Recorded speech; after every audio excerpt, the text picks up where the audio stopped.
Kamusta kabayan? If you're eyeing for a property na maganda ang location at malapit sa Metro Manila, plus ang kanyang main entrance gate is along the highway lang and malapit sa essential establishments like churches, hospitals, schools, and malls, then I guess this property is the one you're looking for.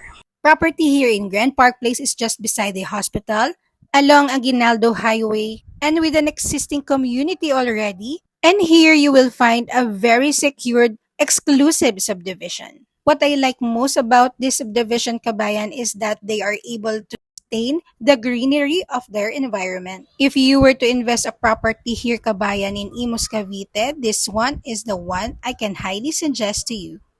At aside sa kanyang location, malaki din ang lot area nito, kabayan, because ang lot area nito is 180 square meter at ang kanyang total developed area is 208 square meters. This is one of our featured property here in Grand Park Place na may car garage for 2 cars. And all the properties here are ready for occupancy unit, ideal for families na looking for ready to move in.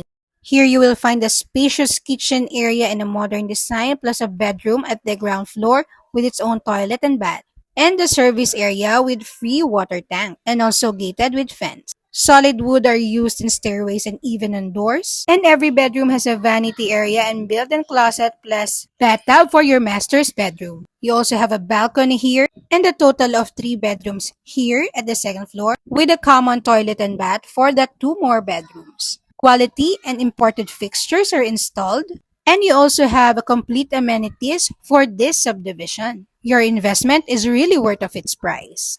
Kaya naman kabayan, kung interested ka sa property na ito, message me here